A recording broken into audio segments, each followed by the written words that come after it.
Hi, my name is Jay Sugarman, and I want to welcome you to Museum Open House.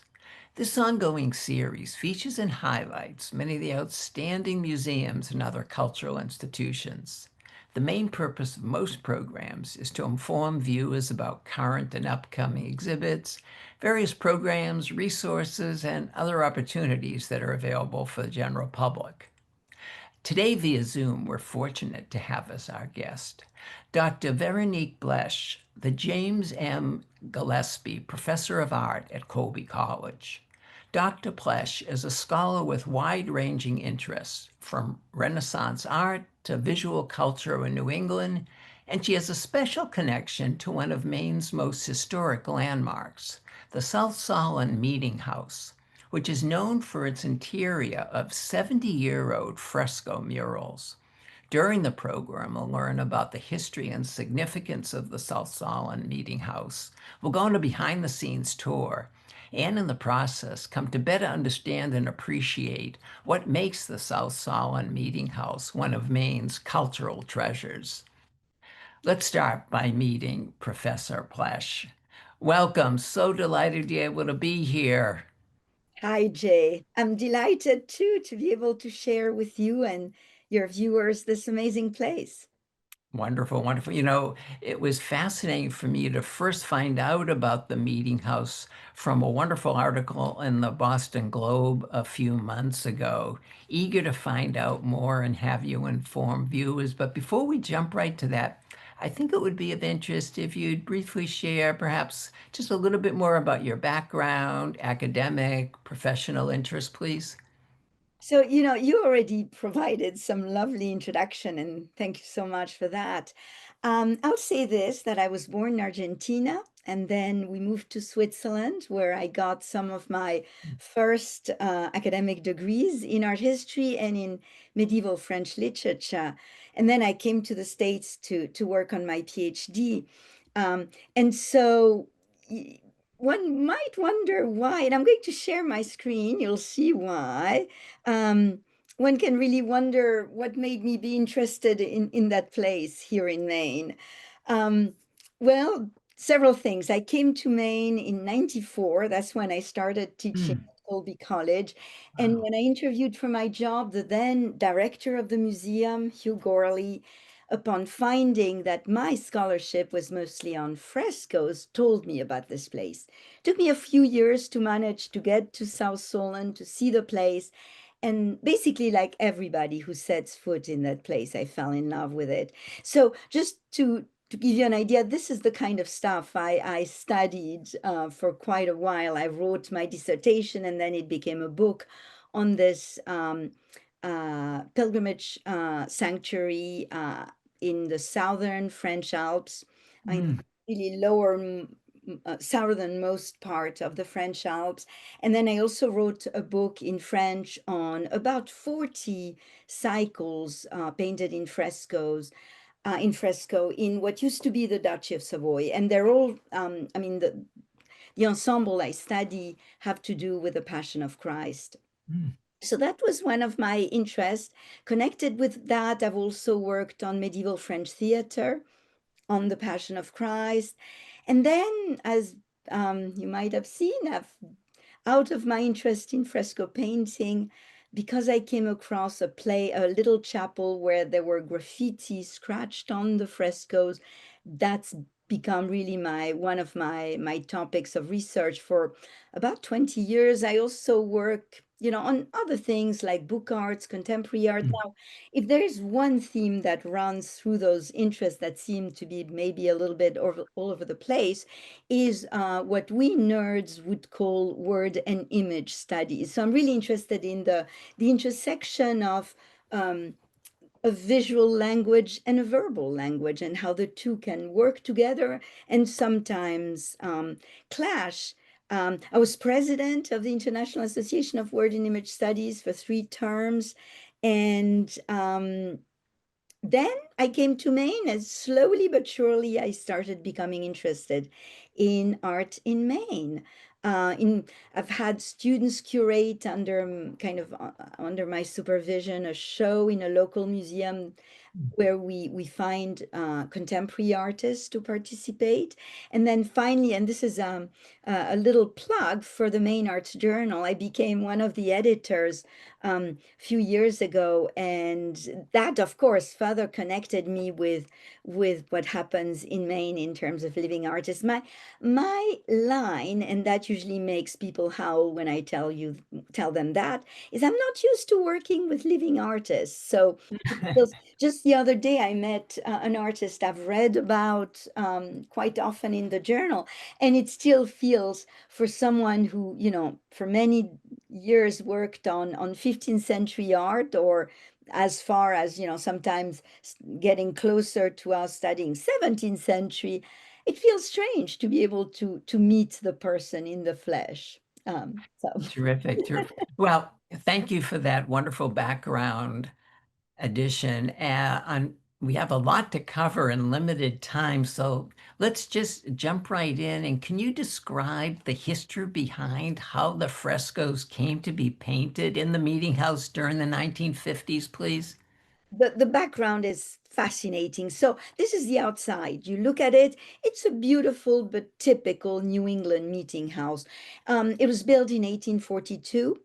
But then what happened, so I have to backtrack a little bit just before the 50s, because what happened to the town and to Solon and to South Solon as well is the town kind of dwindled because of, a variety of factors. No river nearby, so no factory, um, no highways nearby, and before that, no railroad nearby. And by the beginning of the 20th century, the meeting house was pretty much abandoned. Um, and then you have a family who purchased land nearby, the Cummings family. The mother, I mean, the lady was a Colby alumna. She had graduated in 1911, Helen Warren Cummings. And they bought land adjacent to the meeting house. Now, their son, Willard Warren Cummings, Willard W. Cummings, was to become one of the founders of the Skowhegan School, which was actually established a few miles down the road in what was the family farm of the Cummings. So the Cummings family bought that land, and Willard Cummings's wife decided to restore that meeting house that was in disrepair. And so she fixed it. I mean, she invested in kind of a renovation in 1939. And then here you have some views of the school that was founded in 1946. You see a few artists. Cummings was one of them. There was also Charles Cutler, Henry Varnum Poor, and Sidney Simon. Now, then you need one other important lady. So first, Helen Cummings was important, but then you get Margaret Day Blake, extraordinary woman, because she came from Chicago, obviously a rich lady. She was to become one of the first female trustees of the Art Institute, and eventually became also a trustee at the Skowhegan School. And in 1951, took classes at the Skowhegan School. Now, she was 81, Mm. which in itself is quite extraordinary. She had traveled, she had seen, the big frescoes in Europe, and she decided to have this meeting house decorated with frescoes. So the Skowhegan School had been teaching fresco since its very inception, since the very beginning. As a result, it's one of the oldest, and still does, by the way. So it's one of the oldest programs in fresco painting. So very briefly, and this is why the meeting house is interested, because interesting. It's the entry gives you into very fascinating Mm. things that are happening. in the 20th century. A little earlier, you have to kind of go back to the interwar period with the revival of fresco in Mexico, thanks to three artists who become known as the three great ones, los tres grandes, José Clemente Orozco, Diego Rivera, and David Alfaro Siqueiros. And Mm. they revive the medium of fresco. Then all these artists were at that time during the interwar period in the States, and some of them, all of them, actually painting frescoes in the States. Henry Varnum Poor, and then as well his daughter, Anne Poor, learned the medium. Poor collaborated with Rivera, the other person, and painted several ensembles of frescoes in the States during as early as the 30s. And then the other important person, not a founder of the school, but very much involved in the school, and later will become one of the judges for the selection of the artists for the South Solon Meeting House, is Ben Shawn. Ben learned his craft, or rather, he didn't really produce many frescoes, but he did. He learned the medium assisting Diego Rivera at the infamous, I say infamous, Man at the Crossroads Rockefeller Center mural, because as you know, it was destroyed because of the presence of Lenin. So that's why I'm showing you a Mm. recreation here. And this is important. There was a definite political dimension to Mexican muralism, and that continued. This is Sigmund Abeles, who is still alive. And this is the fresco he contributed for the meeting house. And I had the occasion to hear him talk um, there when in 2007 there was a round table in the meeting house, and he said that he had dreamt of becoming a Mexican muralist for the civil rights movement, which I think encapsulates so many of the things. Now, there's one more layer I have to quickly mention, and that is the idea of reviving religious art. And that is what happens here, which is something quite bizarre, where you have all that religious art in a Protestant place of worship. And that we owe to another revival that also took place abroad, also between the wars, thanks to this Dominican friar and also artist himself called Marie-Alain Couturier.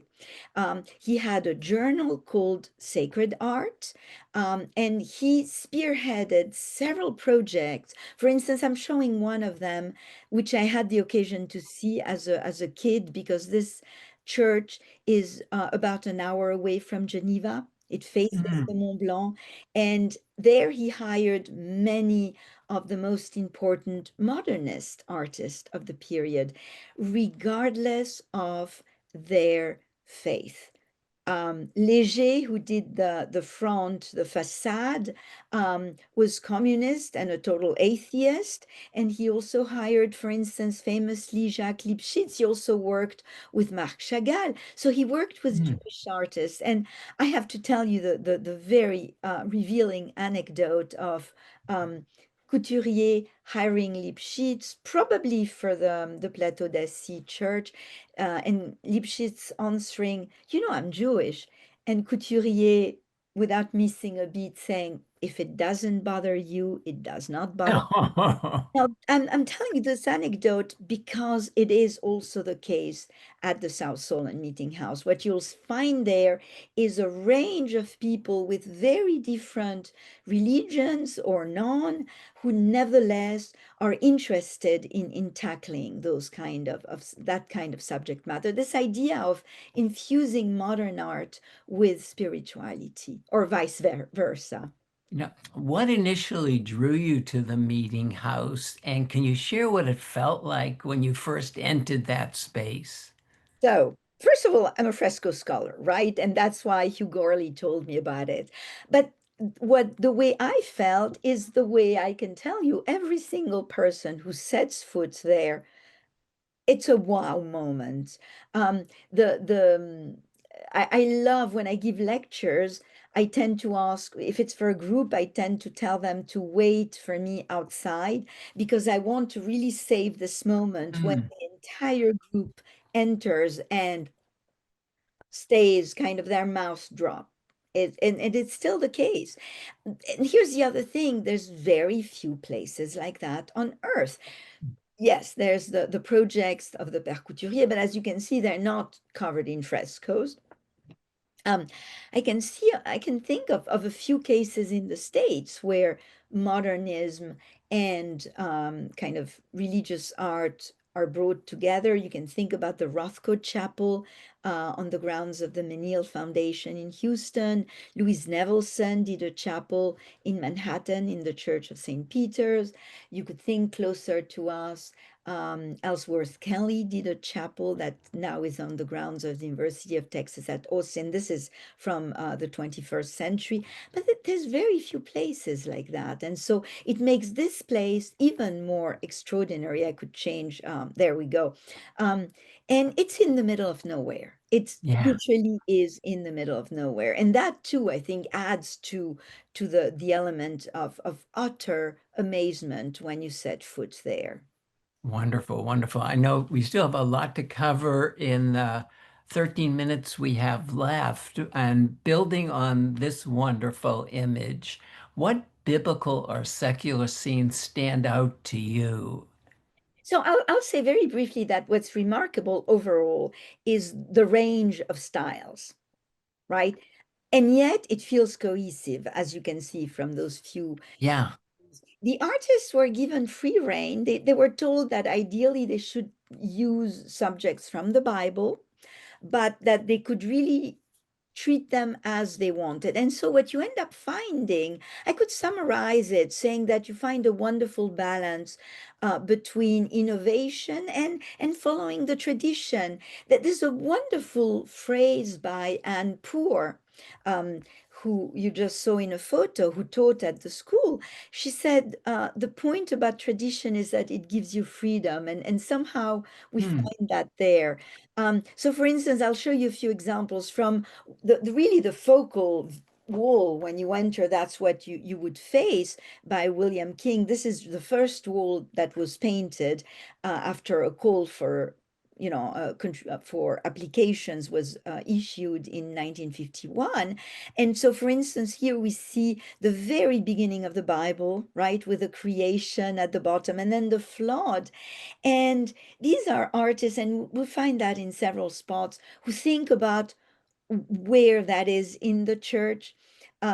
The student who wrote on this section noticed how the way the rain of the deluge streams down is echoed by whether it's rain falling out of doors, right? Or if it's even sun rays that come down. Or as I noticed one day that I was facing that window during a memorial service, even as you can see, the trees kind of work with the composition. So both it integrates this architectural feature and it kind of works with the outside. This is the another one of the side walls by Alfred Blaustein, completely different feel. As you can see, he said that he wanted to try to tackle what constitute faith, how faith is expressed and how it's maintained. And obviously he was Jewish, and I think someone working in the 1950s is thinking about the Holocaust that happened so recently. And you can see his color scheme. I like to even to call it sickly. There's something quite unsettling about what he does here. His style is very angular. The figures are contorted, and it's heart wrenching. And look how Abraham, for instance. I like to compare him to the Grim Reaper rather than an Old Testament patriarch. There's no angel inside. There's something extremely unsettling about the scene that you've seen represented quite often. So very personal interpretation. Um, or here we see in this Last Supper this kind of tension between tradition and innovation, right? You recognize the Last Supper, no problem. But what is this abstract thing we have above? To me, it looks like the doors of heaven, right? It's very abstract, very kind of geometric, but I think it's the doors of heaven kind of open. Mm, In the round medallion, you have the initials of Christ, IHS. So I think it's the host, right? The Mass that gets mm, commemorated during mhm, the Last Supper that literally opens the doors of heaven. Or, I mean, here too, tradition. John Wallace did a set of of angels playing music, typical for a choir loft. But it's very joyous. It's very, musical and cheerful, lots of colors, and yet he follows that tradition. And the style to me is very 50s as well, right? Or Ashley Bryan's section of, from the New Testament, Christ telling the parable of the sower by the Sea of Galilee, so gestural, so totally 50s. And then how the different frescoes interact.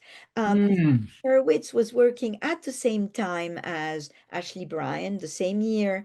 And actually, Hurwitz talked to my class and was telling us how the two were working side by side. And you can see how, even though their styles are different and they're illustrating different moments in the Bible, Hurwitz chose to put a scene that takes place on land, on the side of the land in Brian's That's fresco, great. and Yeah, the water on the side of the water.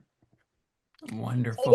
yeah, How have you integrated the meeting house into your teaching at Colby? right. Like I said, I already mentioned some of my students mentioning it. I taught a class on the meeting house, a semester-long class, and yeah, basically that's what we did. The course was cross-listed with religious studies. It also counted as a civic engagement course, which can be required of some students, for instance, if they're living downtown. So students had the opportunity to spend a whole year, a whole semester studying this place. And they came from many different backgrounds. Sure, many of them had a major in art history or in studio, but not all of them.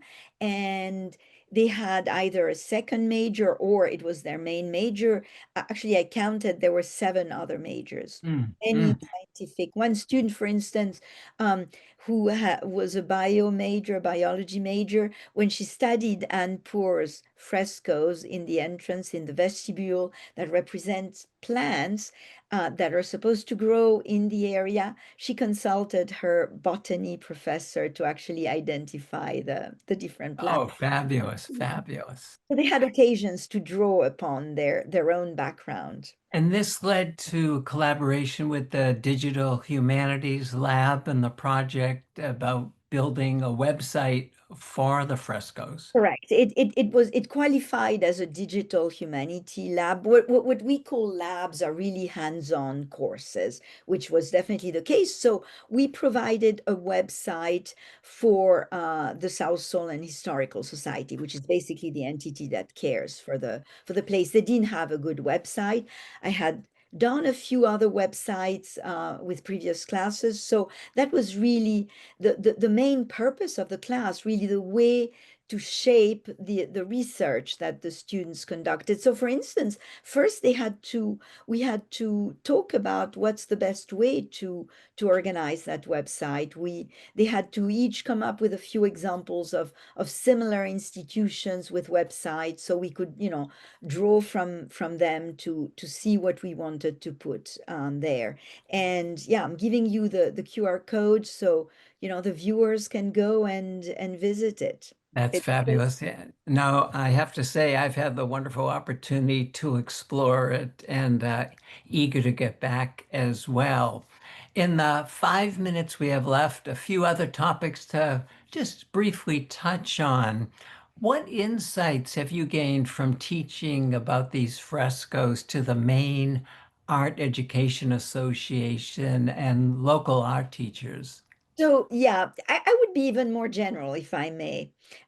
First of all, there's all the things that my students learned, which was quite remarkable because one thing I didn't tell you is doing a website, which as I said, I've done in for other courses. First of all, they're publishing their work, so it's such Mm. an incredible motivating force. They loved meeting all the different people we met. You know, some of the living artists, the people from the board, scholars who came and shared with us some of their knowledge, and the very fact that this was real life. But oh yeah, here's a few more pages from the website. Um, Oh, this is also a student who wrote on this one. And at the beginning, she was freaking out because she didn't know what to say about it. She thought, and there was nothing published on it. Mm. And that was, one of the fascinating things is that they had to really do research from scratch. So I encourage you to read about this very strange fresco that Poor did. But yeah, to answer your question, this was last Sunday when we had an event and I lectured to a group of people. They came from all walks of life. We had artists, we had people from the museum world, we had the local community, we had, of course, out of town visitors. And yes, I had the occasion to talk specifically to art teachers. What I would say is that it's remarkable to see how each person who comes to the meeting house connects with the place, gets something out of it that really belongs to them. And it's remarkable once you've set foot there, it becomes yours. Mm. How can community members and institutions best support the meeting house's maintenance and visibility? I have a slide for that. Support us. If you go to the website, oops, I cut it, but on the support section, there's a button to donate. Um, a 1950s building needs constant maintenance. So, the historical society is what cares for the place. So that's one thing. Come, visit it, let people know. I think the more we put this place on the map, the more people will care for it. I think that's important. And in closing, what message do you hope visitors take away from a visit? I think an extraordinary opportunity to experience art in the very spot for which it was created, but also visit a place that to me is emblematic of what is remarkable about Maine, that you can end up having an extraordinary ensemble of modern paintings in the middle of nowhere. In the lobby, as I said, we had teachers who were, world-renowned artists. The jurors who chose the young artist, all of them in their 20s at the most, 30, were selected by the most important people you could think in America at the time in the art world. There was the director of the Whitney and of MoMA, Mm. and yet it's in the middle of nowhere. Yeah.